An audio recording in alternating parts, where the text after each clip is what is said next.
wassalamu ala sayyidina Muhammadin asyrafil mursalin wa ala alihi wa sahbihi ajma'in. Subhanaka la ilma lana illa ma 'allamtana innaka antal alimul hakim wa tub 'alaina innaka antat tawwabur rahim wa taqabbal minna innaka antas samiul alim. Qala rabbi shrah li sadri wa yassir li amri wahlul 'uqdatam min lisani yafqahu qawli. Nawaitu ta'alluma wa ta'lim wal ifadata wal istifada wa tamassuka ala kitabillah wa sunnati rasulih والدعاء إلى الهدى والدلالة على الخير ابتغاء مرضاته وقربه وثوابه سبحانه وتعالى. قال المصنف رحمه الله تعالى ونفعنا به وبعلومه وأمدنا بأسراره وأنواره ونفحاته في الدين والدنيا والآخرة. Kita lanjutkan kajian kitab Nasaihul Ibad, nasihat-nasihat untuk hamba yang dikarang oleh Syekh Nawawi bin Umar Al-Bantani. Kita masih berada di bab yang ketiga. Dan sekarang kita memasuki makalah yang ke-23. Nasihat yang ke-23. Wal maqalatu tsalisatu wal 20. Makalah yang ke-23. An Hatimil Asam. Dari Hatim Al-Asam. Jadi dulu ada seorang laki-laki namanya Hatim. Ini termasuk ulama yang terkenal di daerah Khurasan. Sedangkan Hatim ini punya guru namanya Syakik Al-Balkhi, seorang wali yang sangat terkenal. Syakik Al-Balkhi ini punya guru namanya Ibrahim bin Adham, itu juga seorang wali. Jadi ini silsilah sanad, gurunya wali, punya murid wali, muridnya punya murid juga wali. Insya Allah yang jadi murid saya juga jadi wali nanti. Wali. Ini Hatim. Ada orang namanya Hatim. Hatim bin Ulwan. Ada yang mengatakan Hatim bin Yusuf. Seorang ulama terkenal pada saat itu. Awal mulanya beliau itu memang namanya Hatim. Tapi kemudian lebih terkenal dengan julukan Hatim Al-Asam. Asam itu artinya tuli. Karena ada satu cerita. Pada saat itu namanya ulama terkenal, misalkan ustadz atau kiai, ada orang datang bertanya tentang beberapa hal atau beberapa permasalahan. Kebetulan yang datang itu perempuan cantik. Dia biasa dulu itu ada perempuan datang ke, kalau sekarang misalkan kayak ustadz atau ke kiai datang untuk bertanya tentang satu hal permasalahan di dalam kehidupannya, itu sudah hal yang biasa dan boleh-boleh saja. Jadi kebetulan yang datang itu perempuan, tanya permasalahan. Di tengah-tengah dia bertanya tentang satu hal permasalahan di dalam kehidupannya, ternyata perempuan ini kebetulan juga cantik orangnya. Keluar suara, artinya keluar suara itu keluar kentut. Bayangkan orang cantik, kentutnya bersuara. Orang cantik kentutnya bersuara, betapa malunya. Ya, namanya kentut itu kan tidak pandang bulu kan. Mau dia cantik, mau dia jelek kan suaranya tetap sama. Tidak kira kemudian kalau cantik kemudian kayak suara diskoan kan tidak kira. Atau kalau misalkan cantik suaranya jadi suara kayak suara nyanyian gitu, tidak kira. Sama semua suaranya kayak gitu, tidak kira berubah. Dari manusia diciptakan sampai hari kiamat juga ada bakal berubah. Akhirnya, coba bayangkan ya, perempuan cantik, kemudian kentut, bersuara lagi di hadapan seorang laki-laki. Akhirnya wajahnya merah, malu. Di tengah-tengah seperti itu, Hatim ini tidak kurang akal. Namanya ulama ya pasti cerdas. Pura-pura dia. Yang keras kalau ngomong itu yang keras. Yang ngomong itu kalau ngomong itu yang keras. Diulang-ulang terus seperti itu. Irfa'i sautak. Keraskan suaramu. Oh, berarti akhirnya dia sadar. Oh, ternyata dia tidak dengar suara kentut saya.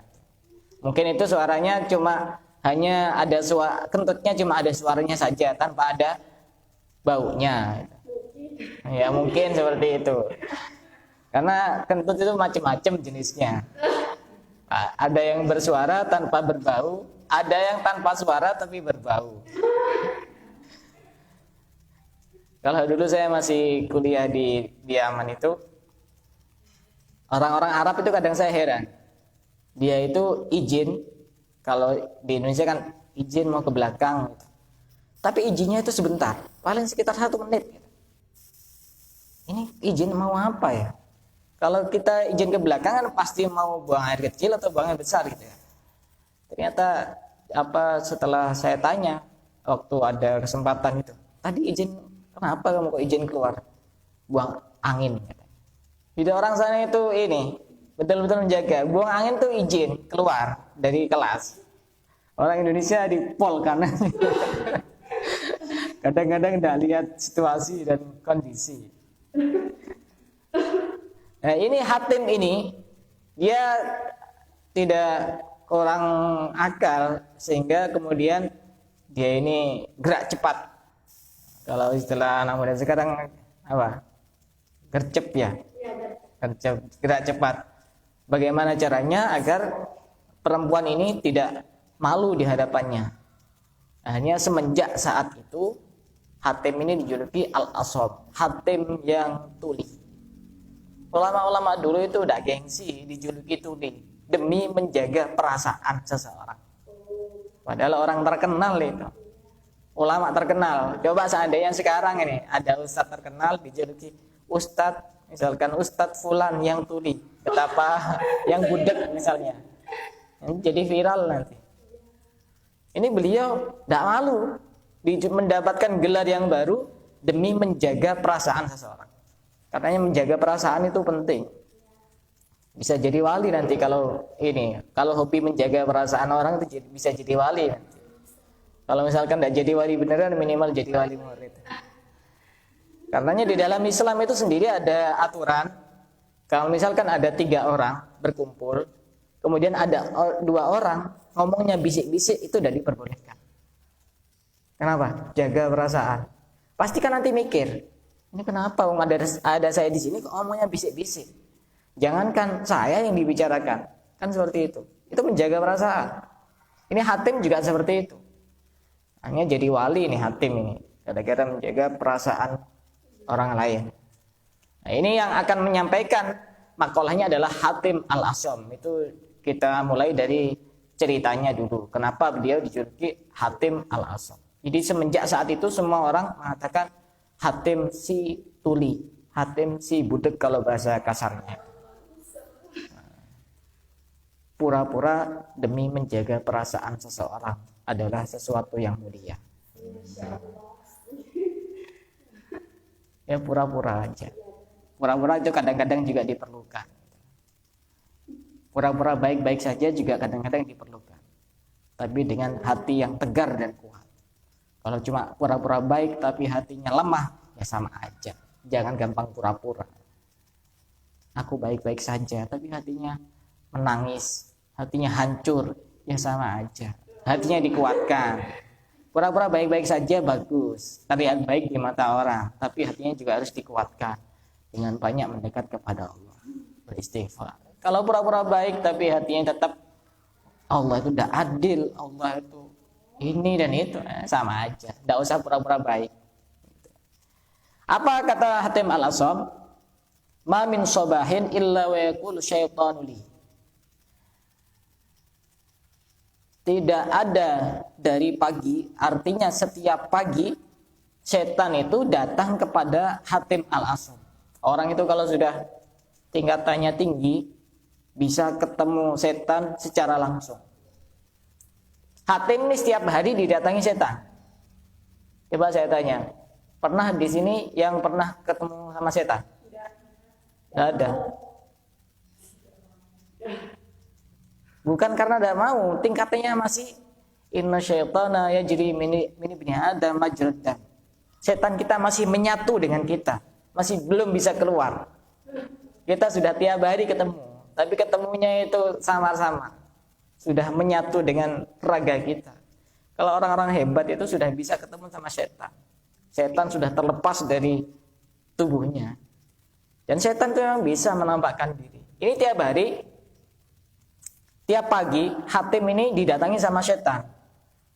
Ada banyak yang ulama-ulama yang bisa ketemu sama setan.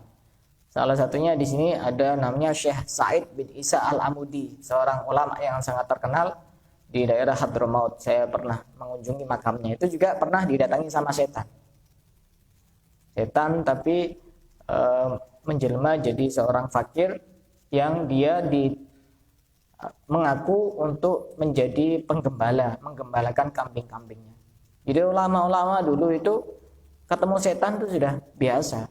Kalau kita masih belum bisa, tingkatannya masih belum bisa ketemu setan secara nyata, belum bisa. Kalau pengen ketemu setan yang sebenarnya gampang, cari kamar, cari cermin yang gede, lihat di situ. Nanti ketemu sama setan nanti. Karena memang setannya sudah menyatu dengan tubuh. Pernah juga dulu ada seorang pemuda, ini cerita yang sangat terkenal. Pemuda yang sangat taat tapi dia miskin. Di satu daerah, di sana ada pohon besar yang disembah sama orang. Pernah dengar cerita ini? Cerita terkenal. Kemana kau udah dengar? Akhirnya ini karena pemuda ini pemuda yang taat, dia pengen menebang pohon yang besar itu biar tidak disembah sama orang, karena ini bisa mengarah kepada kemusyrikan. Setelah berangkat bawa kapak, di tengah-tengah perjalanan ketemu dengan seorang laki-laki. Kamu mau kemana? Saya mau menebang pohon. Loh, kenapa kok ditebang? Ini karena disembah sama orang-orang ini, tidak benar ini. Harus dimusnahkan ini pohon ini, harus ditebang. Oh, kamu siapa kok tanya-tanya? Aku adalah setan. Pokoknya ini tidak bisa. Nanti kalaupun kamu menebang, pasti orang ini akan cari pohon yang lain. Tidak bisa pokoknya. Percuma. Ini berkelahi sama setan. Ini sudah tingkatannya tinggi nih. Jangan gampang berkelahi sama setan kalau tidak kuat. Ada ilmunya itu. Ini berkelahi sama setan. Udah berkelahi sampai kemudian setannya dicekik sama pemuda ini. Udah kalah sampai goloknya ini juga diarahkan kalah. Tapi setan tidak bisa mati. Ya, tapi kalah. Sudah ngaku kalah. Tapi setan ini juga cerdas. Setan itu macam-macam tingkatannya, kelasnya. Kalau bertemu dengan orang-orang yang seperti pemuda tadi itu, ya setannya kelas-kelas ya cukup cerdas. Ya gelarnya itu juga tinggi gitu. Kalau cuma ngurusi yang di sini nih, setan-setan urusan PAUD bisa. Ada, setan itu ada kelas-kelasnya. Ngurusi goda ustadz itu tidak sama dengan goda yang di sini setannya itu. Goda kiai itu juga tidak sama. Lain-lain setannya itu. Punya tugas masing-masing. Sudah gini aja. Aku sekarang kalah sama kamu, kata setannya. Tapi gini, kamu itu kan orangnya miskin, punya banyak keluarga. Gimana kalau nanti kamu tidak usah nebang pohon? Tiap hari aku kasih uang. Uangnya nanti kamu bisa digunakan kebutuhan sehari-hari, terus kemudian bisa digunakan untuk bantu orang-orang fakir miskin. Itu akan jauh lebih manfaat dibanding kamu nebang pohon. Gimana? Deal? Ya, deal. Setuju. Nah, namanya setan, tidak kira bisa dipercaya. Sudah pulang, bener di rumahnya ada uang. Udah digunakan untuk beli baju, beli makan, terus sebagian disedekahkan kepada fakir miskin. Sampai 2 hari, 3 hari. Setelah itu dilihat tidak ada lagi. Sudah, itu terakhir itu. Cuma 2-3 hari. Oh, ini kurang ajar ini setan ya. Ini sudah, saya sekarang mau nebang pohon. Ini tidak bisa dicegah lagi. Ya, sudah ini. Orang semangatnya untuk nahi mungkar, mencegah kemungkaran itu sangat kuat tuh laki-laki. Ya, sebelum nyampe ke pohon itu ketemu lagi sama pemuda. Oh, kamu mau kemana? Mau nebang pohon. Kenapa kok ditebang? Ya biar tidak disembah sama orang. Kamu siapa? Aku yang kemarin itu. Oh, kurang ajar ini setan ini. Ya sudah, kamu tidak mungkin bisa untuk nebang pohon itu. Kamu harus melangkahi mayat saya dulu. Akhirnya berkelahi lagi sama setan. Tapi yang kedua ini, yang kalah justru pemuda ini. bukan setannya. Yang tadi yang menang kan pemuda. Yang kedua ini yang menang setannya. Akhirnya setelah kalah hampir sampai ngos-ngosan sampai pingsan. Akhirnya pemuda ini tanya kepada setan tadi itu, kenapa tadi kok saya kalah? Sedangkan yang kemarin saya perang sama kamu, saya berkelahi sama kamu, saya yang menang. Dijawab oleh setan ini, yang pertama kali kamu itu mau nebang pohon tujuannya karena Allah. Sedangkan untuk yang kedua, kamu tujuannya karena dunia. Dunia, karena tujuannya kan dunia. Sudah dapat uang, akhirnya marah-marah. Jadi orang setan itu kadang-kadang mempengaruhi pikiran manusia disebabkan karena dunia. Kalau sudah pikirannya ini urusan dunia, gampang dikalahkan sama setan. Nah, ini Hatim Al-Asom, bisa ketemu sama setan. Jangan coba-coba, apalagi sampai baca-baca di buku amalan-amalan ketemu sama setan. Kamu tidak punya ilmu, nanti bisa dimakan sama setan nanti. Ditelan sama setan. Tiap hari, tiap pagi ada setan yang menemui Hatim Al-Asom, seorang ulama besar. Apa yang ditanyakan oleh setan kepada Hatim Al-Asom? Bertanya dengan 3 pertanyaan. Dan ini 3 pertanyaan ini sering mengganggu manusia. 3 pertanyaan. Apa 3 pertanyaan itu? Illa yaqulu syaitanu li ma ta'kulu. Apa yang kamu makan? Tiap hari apa yang kamu makan? Wa ma talbasu, apa yang kamu pakai? Pakaianmu apa maksudnya? Bajumu apa? Kamu butuh baju apa? Wa aina taskunu, di mana kamu tinggal? Rumahmu bagaimana? 3 pertanyaan ini sering mengganggu manusia juga. Saya besok makan apa? Baju saya besok mau beli baju yang kayak apa? Rumah saya nanti tinggal saya di mana? Sering ini. Itu memang sudah rumus dasar dari setan-setan yang terkutuk. Tapi setan ini tidak pernah libur, tidak kayak manusia. Manusia kan ada liburnya. Setan tidak pernah libur untuk menggoda manusia. Tidak ada istilah cuti. Bahkan pernah ada seorang laki-laki bertanya kepada Imam Hasan Al-Basri. Tanya seperti ini, pertanyaan yang cukup menggelikan. Wahai Imam Hasan, apakah setan itu punya istirahat untuk tidur? Tanya kepada Imam Hasan Al-Basri. Imam Hasan Al-Basri senyum. Kamu itu tanya kok macam-macam. Masa setan bisa tidur? Kalau setan bisa tidur, orang ini ibadah semua nanti. Tidak ada yang maksiat, soalnya tidak ada yang goda. Ibadah semua, ke masjid semua. Kalau seandainya setan bisa tidur, kita enak, santai-santai, tidak digoda sama setan. Setan tidak pernah istirahat, beda seperti manusia. Tidak pernah capek. Makanya kita harus meniru prinsipnya setan, semangat setan. Tiru semangatnya, jangan tiru mempengaruhi keburukannya.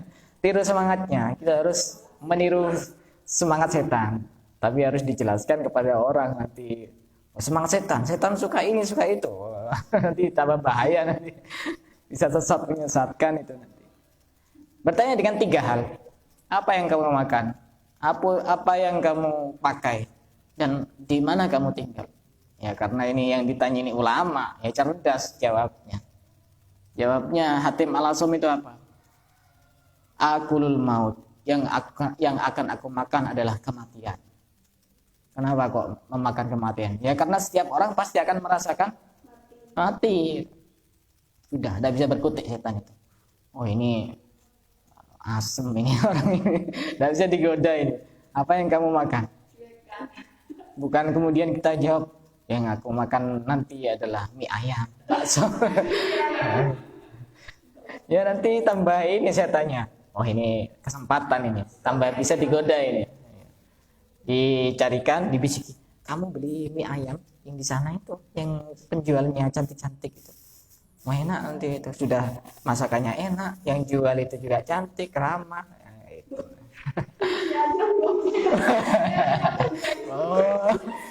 Oh, ditulis mie ayam. Yang aku makan adalah kematian. Artinya bukan memakan kematian, artinya setiap orang pasti akan merasakan mati gitu. Sudah pertanyaan pertama sudah kandas di tengah jalan, nggak mungkin dilanjutkan. Pertanyaan kedua, kamu mau pakai apa? Yang kamu pakai itu apa nanti? Kamu itu kan tidak punya apa-apa. Ini juga sering mengganggu di pikiran manusia ini, setan ini. Baju kamu sekarang kan sudah jelek, nanti kamu kan butuh baju lagi, beli yang bagus lah, gengsi sama sebelah-sebelah itu. Cari merek yang agak mahalan dikit itu, merek-merek apa gitu, yang agak-agak di atas lutut gitu loh, biar kayak modern gitu. Ya sering mengganggu dalam urusan pakaian juga itu, tren. Itu kan baju yang sudah zaman dulu itu, sekarang sudah trennya itu lain. Masa kamu sih tetap pakai baju-baju itu terus, pakai daster terus misalnya. Ini juga sering mengganggu pikiran manusia dari itu, baju itu. Nah, sekarang kan modelnya macam-macam. Ada yang model apa? Model apa biasanya? Yang sering gonta-ganti model itu pakaian perempuan. Ada model apa aja itu? Nah, kayak gitu model-modelnya. Sudah ketinggalan zaman. Tapi apa jawaban Hatim Al-Asam? Cerdas orangnya. Ya karena ulama. Kalau tidak ulama ya tidak bisa jawab seperti ini. Kamu ditanya, kamu mau pakai apa? Pakai baju merek ini. Tidak harus disebut merek, nanti dikira promosi. Merek fulanah misalnya. Oh, iya bagus itu. Nanti kamu pakai itu, beli itu, tapi kamu nanti niat pamer.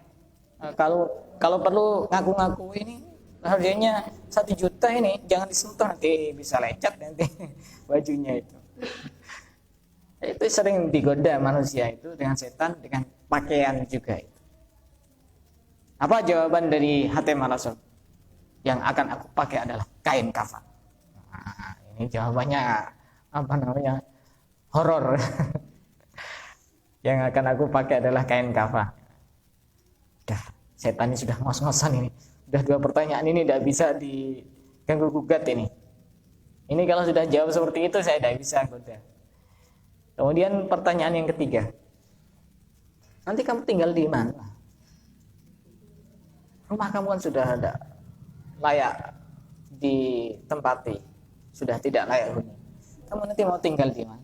Ini juga sering mengganggu pikiran manusia. Terutama ketika mau apa?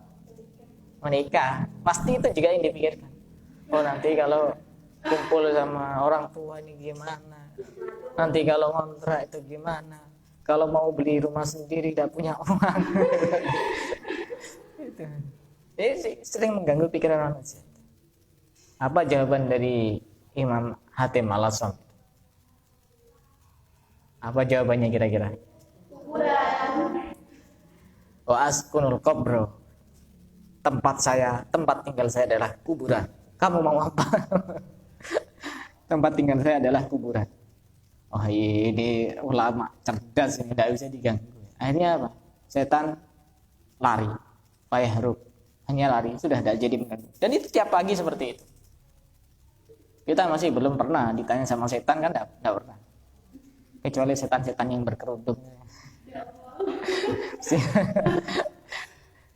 Kalau ketemu sama setan beneran itu belum tingkatannya. Setannya masih menyatu dengan tubuh kita, masih belum bisa keluar sehingga kita tidak pernah ketemu sama setan. Tapi ulama-ulama yang sudah tingkatannya tinggi walaupun bukan ulama itu bisa ketemu sama setan. Jadi setan itu bisa mewujudkan dirinya, bahkan juga bisa menjelma jadi orang lain, jadi manusia bisa setan. Satu cerita yang lain, orang yang pernah ketemu sama setan. Jadi kita harus percaya seperti itu. Orang bisa ketemu sama setan itu harus percaya. Kalau setan-setan yang lain hampir tiap hari kita ketemu. Setan-setan yang pakai baju-baju yang bagus-bagus itu tiap hari kita ketemu. Ada namanya Syekh Said bin Isa Al-Amudi.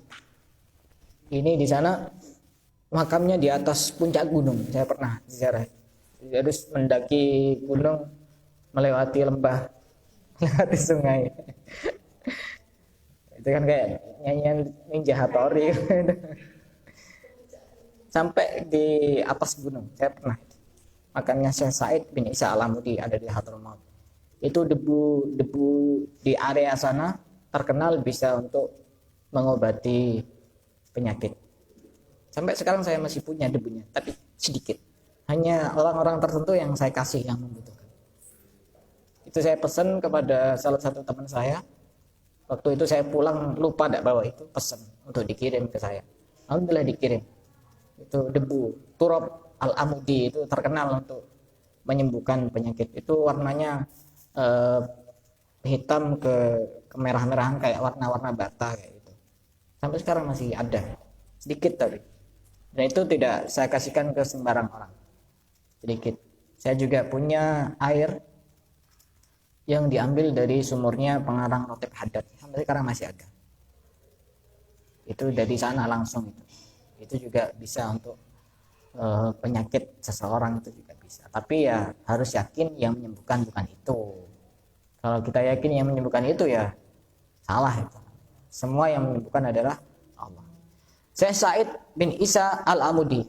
Setan ini setiap hari datang kepada Syekh Said bin Isa Al-Amudi untuk menggoda dan menyesatkan. Akhirnya karena digoda itu tidak mampu. Kadang-kadang orang itu digoda setan bukan lewat ketemu secara langsung, tapi lewat bisikan. Pernah ada yang datang ke rumah saya. Ada seorang laki-laki daerah Sumber Malang datang ke rumah saya. Ustaz, ini kalau setiap sholat itu pasti ada yang bisik. Yang kamu sembah bukan Allah, yang kamu sembah adalah berhala.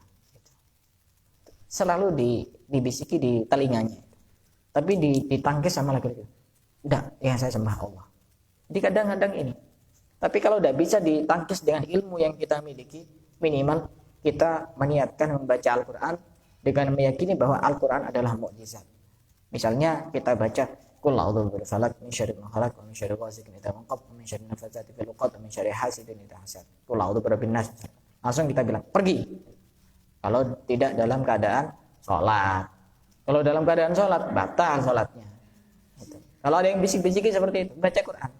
Sebisanya ayat-ayat yang bisa atau surat-surat yang dihafal. Terus kita bilang, kita niat bahwa Al-Quran adalah mukjizat, kita usir bisikan-bisikan yang seperti itu. Nah, usir. Atau kadang membisik, kamu sekarang ke tempat itu, kamu sekarang ke orang itu. Nah sudah, kalau sekiranya itu tidak baik, sudah usir. Kalau tidak bisa diusir dengan akal, sesuai dengan ilmu yang kita miliki, diusir dengan Al-Quran. Kita niatkan adalah Al-Quran adalah mukjizat. Pernah suatu hari, setan ini menjelma jadi seorang fakir, seorang yang miskin, penggembala kambing, datang kepada Syekh Said bin Isa Al-Amudi.